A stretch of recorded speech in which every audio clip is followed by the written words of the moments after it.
Welcome to episode 1 of our new series, Nostalgia or Nostalgain't, where a group of friends and I watch old TV shows, movies, play old video games from our childhood, and I see if they still hold up. And for the first episode is a classic movie I know any Gen Z kid has seen, Spy Kids. Before we get into the video, don't forget to like this video and subscribe. If you post a comment saying you subscribed, I'll try to reply to it personally. Now into the video.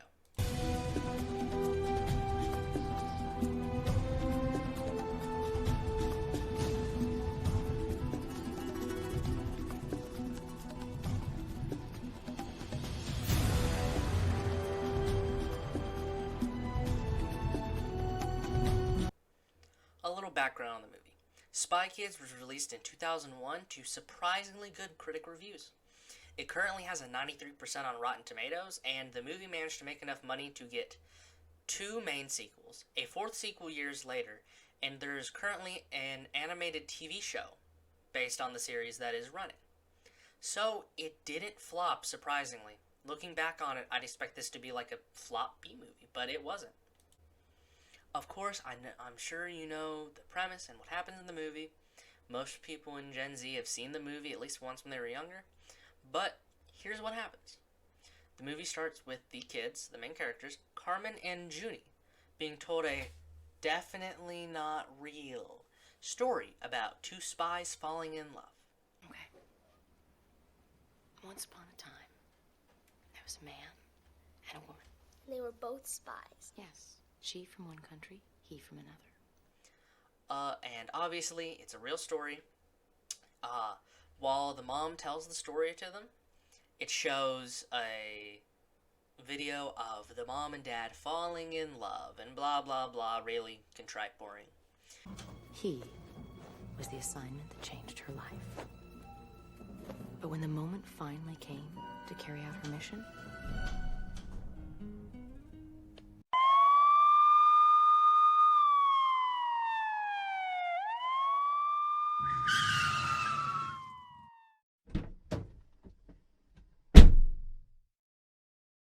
The police, put your hands up.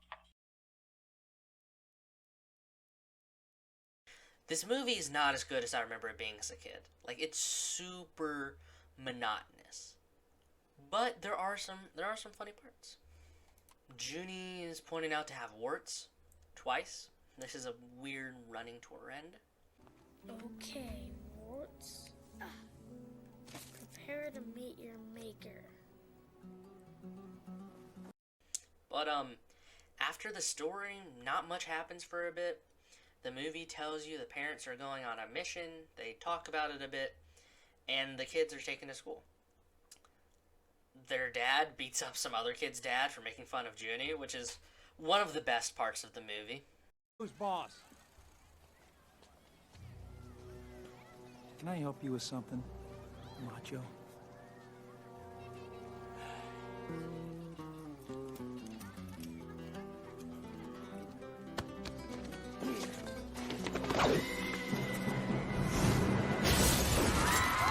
You're probably seeing a clip play right now of it. You also see the tape world monster for a few seconds. If you don't know what that is, or you want to learn more about this little guy that's on the screen now, watch Wang's video on it. Or just watch Wang's channel in general. But do that after you finish this video. Wang isn't really hurting for views. He's doing great. Great channel. I kind of want to make content like him. The parents are given a super duper secret mission that the person giving it to them flirts a little bit with the dad, but you know, it's fine. Well, it's good to hear those names again. Good evening, Miss Radenko. Hello, Greg. And Mrs. Cortez. Their mission is to infiltrate Floop's Foogly Castle to find some missing spies. And yeah, I should cover Floop's Fooglies. The song is, interesting, let's say.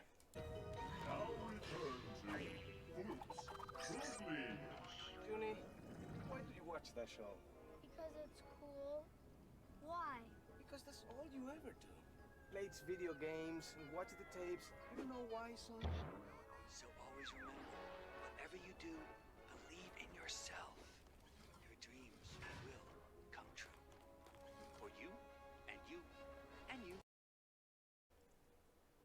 And this song, you find out later, if played in reverse, is the spies asking for help, because the spies have been turned into the Fooglies, these weird-ass, creepy-ass monster creatures. You know that cute little tuneless song the characters sing? Play it backwards. We're trapped! Floop is a madman, help us, save us! Floop is a madman, help us, save us! This is probably one of the few things to remember from this movie, if it's been years since you've seen it. This is a real fever dream part of the movie. You get the weird Foogly monsters, and then you get weird thumb people that end up being robots. It's really stupid. Really weird. Whoever did the concept art for this movie needs to have been drug tested before the job. There's no way this was made by somebody who was sober. Literally no way. It's a cruel, cruel world, all you little boys and girls, and some mean, nasty people want to have you for their supper. But if you follow me, you can all be free, free, you can all be free. As a bird on a big TV, if you dream, if you dream, if you dream, my dream. Full of nasty boys and girls, full of selfish, mean, nasty people, nasty, nasty, nasty, nasty. But there's a way you can make your day. You can laugh, you can smile, you can come and stay a while. You can dream my dream, you can have it all with me. You can dream my dream, you can dream my dream, you can dream my dream.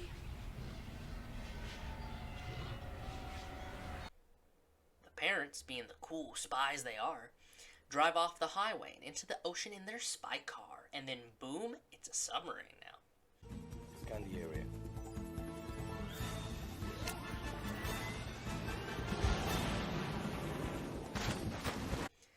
And we cut back and forth a couple times. Basically, it's just a bad CGI submarine chase. They go fast.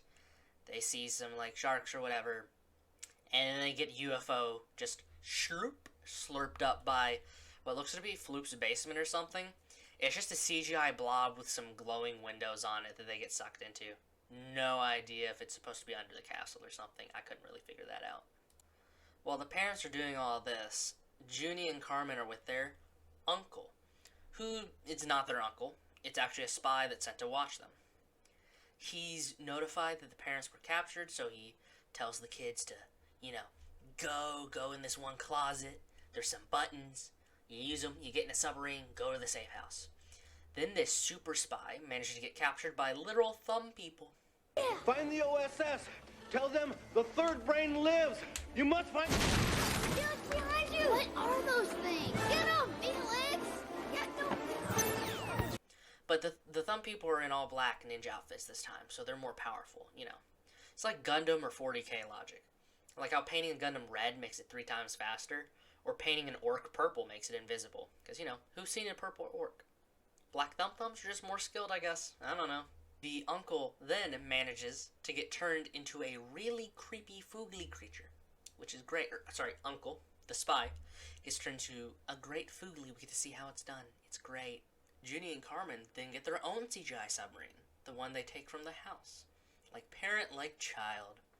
But this one's actually slightly better, this scene, because they end up going to the surface and having a boat chase with real motorboats, being piloted by thumbs, of course, because it has to be thumbs. They do end up making it to the safe house, though, and they, make some food and stuff, and look at some tech, but not before some spies get there to help them. They have a key. They're great, right? They're good. Until Junie accidentally finds the MacGuffin, the third brain. The spies then decide to try to capture them and wreck their stuff. So the kids throw millions of dollars of spy equipment at the bad guys. They just chuck it. Don't move! You don't even know what those things are. I know they're heavy. That equipment costs millions of dollars! And they run away. And they're trying to get the brain. So there's a boring jetpack chase. Surprisingly boring for jetpacks that kind of just go straight.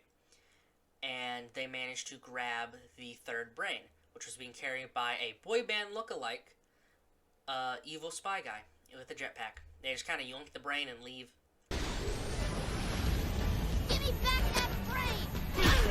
Get away from me!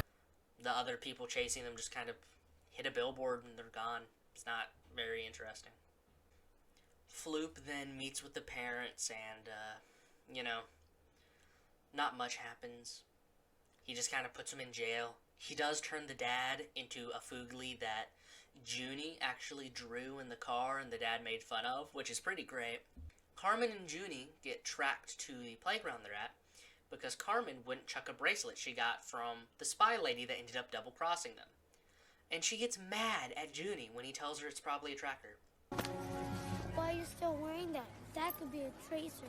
They could be tracking us. Don't start pointing fingers at me. I didn't do anything stupid. You better stop calling me names. She has the gall to yell at him and get mad when he tells her the obvious tracker is an obvious tracker. I hate this movie. It's because Carmen's a dumbass. She's a dumbass bitch. Fuck her. Little bitch. They then get attacked by their Spy Kid counterparts. Now I can cover the Spy Kids. The Spy Kids are robot children made to look like the kids of a lot of spies. There's like 500 of them. And, yeah. Which, it's funny that they're called Spy Kids. Because, of course, it's the name of the movie. Look, they're so smart. We can just roll the credits now, honestly. You better come check this out. Looks like an Infinity War. The real kids hiding on the playground then get their asses kicked by their robot twins. Thought I ditched you. Why are you dressed like a geek? We're no longer relatives. Go away. You're just getting stupider by the minute. Get away from me. Hey! Let me...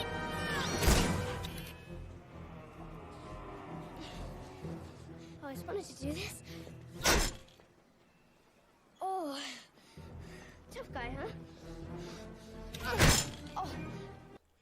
The robots seal the MacGuffin, and then they just kind of fly away. They just go bye-bye. Go back to Floop's castle. And here's a twist. Floop's sidekick, Mr. Minion, who definitely didn't act like he was going to double-cross him before, double-crosses him. He takes the third brain that Robo Junie and Carmen bring him, and then he uses the Robo Kids and Thumbs to lock Floop up in a weird VR room. He takes the brain, he makes copies of the brain, and puts them in the Robo Kids to make them, like, actually smart and not speak gibberish, because before they just kind of made mouth noises. After getting absolutely trampled by the robot versions of themselves, the kids find the guy who made all the spy tech they got, which is their real uncle. He's named Machete. Machete sells to both sides, which is fun, you know, just you know, profiting off war a tiny bit. But he refuses to go help his brother, his sister-in-law, and any of that. He says he doesn't care. It's not his job to protect his little brother. Sure, we'll believe that for now. Junie and Carmen steal some of his stuff. There's some electric bubble gum, different stuff. There's, like, the plans to Floop's castle, a few other things, and they steal his mini jet, which is like the fastest jet ever made. One person, 2 kids can fit in it. It's kind of stupid. Which, the jet doesn't really matter, because Junie ends up crashing the plane twice, smashes both wings off, and then just kind of crashes into the water. But they're close enough that the kids can put on some scuba gear they had and swim to the underwater entrance of Floop's castle. Of course, something has to try to ruin the g'day, so Junie pisses himself. He wakes up the sharks. They were asleep because of the temperature of the water, but he pisses and messes it up, which is great. But it doesn't actually really matter. The sharks don't do anything. They just kind of go inside before the sharks get them. It's fun. Once they get inside the castle, they use the plans, kind of go around. They do run into their robot counterparts, which they try to scare away. Doesn't work. Careful. They're stronger and smarter now. So are we.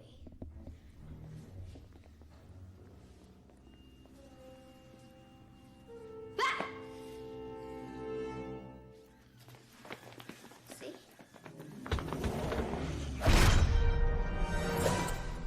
Oh, shit.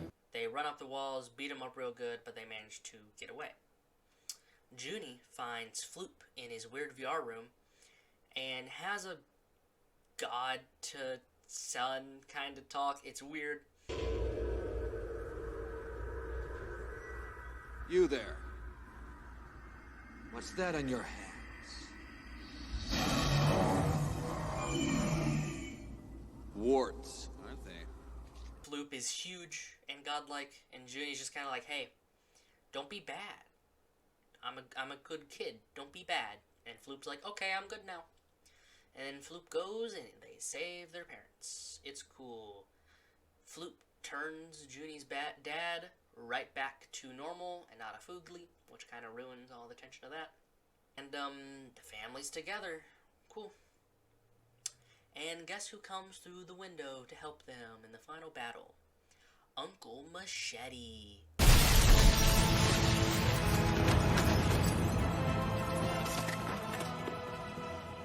He really does care for his little brother. Floop then tries to reprogram the Spy Kids. Oh, it's gonna be so hard, it's gonna be so much work. And then Junie's just kind of like, but what if you flip the switch? Bad is good and what's good is bad. And Floop's like, you're a genius, kiddo. And Floop does that right before they get absolutely massacred by the Spy Kids. And since now they have the 500 OP robots, they kind of just win. Because the people they were fighting is a bald lady, a minion man, and like 2 other people. So, the huge army, they just kind of win. And that's it. That's like the end of the movie. Super anticlimactic, honestly. And pretty boring. Compared to how balls to the wall other parts of this movie are. Other parts of this movie are fucking crazy. And the end is like, eh. They like use some robot kids a few times. And the robot kids are set free though. Then the robot kids go around and they're saving people from burning buildings and doing these acts of good. And the news is like, wow, who are these kids and how are they so cool? And then they do a little plot hook for the next movie. That's it. That's Spy Kids. As for my opinions on the movie, boring. Surprisingly boring. Besides a few scenes that were absolutely hilarious, actually, mainly because of how bad they were, it was just very generic dribble. I don't know what I expect from a 2001 kids movie, but I remember it being a lot better back when I watched it. Now, I watched the second and third movies more as a kid, so once we get to those and review them, we'll see what my opinions on those are. I'm not gonna rate it, but the rating wouldn't be good if I did. Overall, though, I don't think they did bad. I don't think it deserves 93% on Rotten Tomatoes. I think it deserves like an 80. I just rated it. Well, I lied. I guess I rated it. But, honestly, the movie wasn't bad. I kind of enjoyed it. There were some fun parts. I didn't even get on my phone throughout the movie. Surprisingly. Hey, thanks for watching, guys. If you liked the video, like it. Subscribe, see more of my content. Hit that notification bell to get notified every time I upload. I have a Twitch, Madanui170. I have a Twitter, Madanui17. And I have a TikTok, Madanui17. If you want to go follow me there, they'll be linked in the description below. You can see my other content. See you later, guys.